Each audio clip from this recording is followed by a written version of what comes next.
Good morning, and welcome to your weekly message here at First Congregational Church, Milford, New Hampshire. I'm your pastor, Al Hoyt. Well, today is Thursday, January 5th.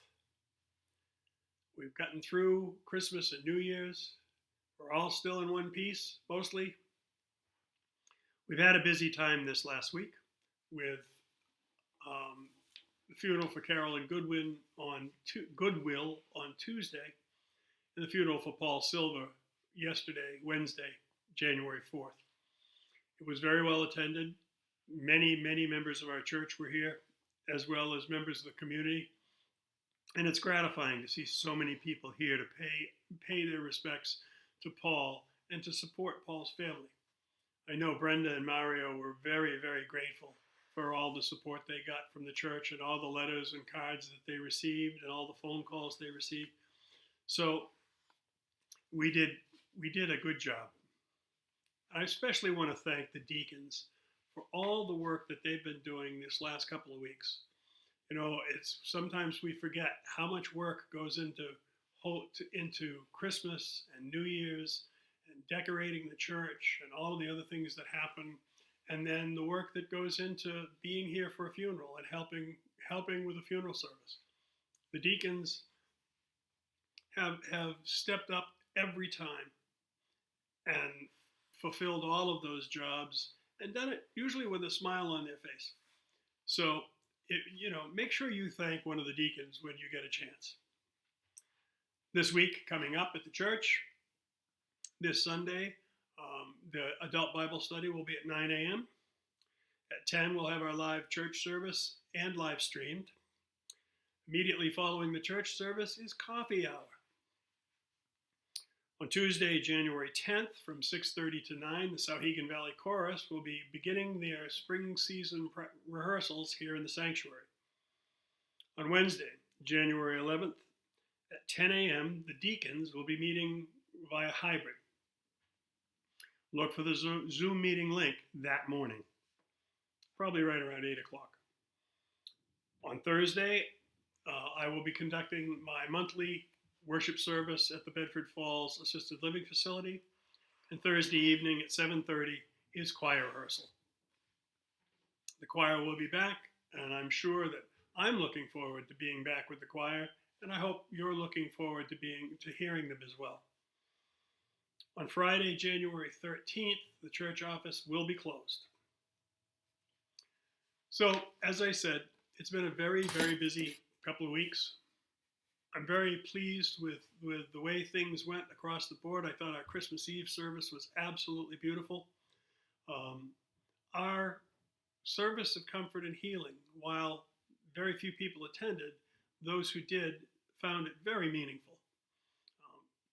And that's one of those things that I think that if you find that meaningful, you should tell your friends about it.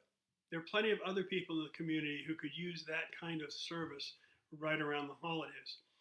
So that's something I've been talking with the deacons and we've been talking with church council quite a bit about is what can we do to bring more people into our church? And it's not the deacon's job. It's not my job. It's not Carol's job.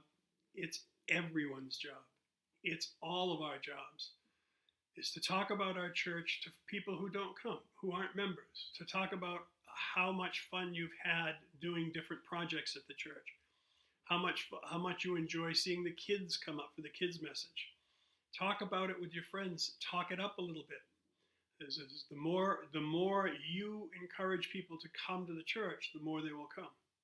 No one or very few people come to church without being invited, right? Especially, I was talking to a young man the other night at the Masonic Hall who was interested in coming to the church, but didn't know anyone here, so he wasn't sure that he'd be welcome. And I talked to him briefly, and I said, come on down. I'd love to have you. It would be absolutely marvelous. And another person who came in here during one of the services that we were doing talked to me afterwards and says, I wasn't sure I'd be welcome here. And that's a problem with a lot of churches. It isn't a problem with ours. I have never seen anyone feel like they weren't welcome here. But we have to make sure that people understand that everyone is welcome at this church. Jesus didn't turn anyone away, and neither should we. So with that, please join me in the Lord's Prayer. Our Father, who art in heaven, hallowed be thy name. Thy kingdom come, thy will be done on earth as it is in heaven. Give us this day our daily bread, and forgive us our trespasses, as we forgive those who trespass against us. And lead us not into temptation, but deliver us from evil. For thine is the kingdom, and the power, and the glory forever. Amen. This Sunday we'll be talking about the baptism of Christ.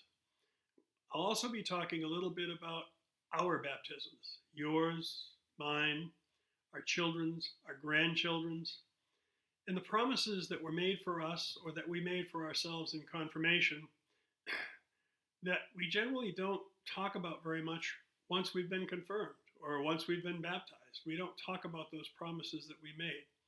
So we're going to be talking a little bit about that on Sunday.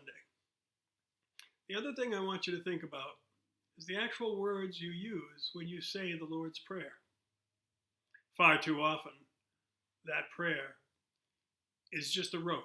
We say it so many times, we just say it without thinking about it. Think about it. Think about what the words mean. We're asking God to provide for us. We're asking God to forgive us. And we're promising God that we will forgive others. Those are important words. Those are the words that Christ taught us to pray. And I think it's important that we sometimes take a moment and think about those words rather than just saying it. Until I see you again, and I hope it will be very, very soon, take good care of each other. Take good care of yourself. And God bless you.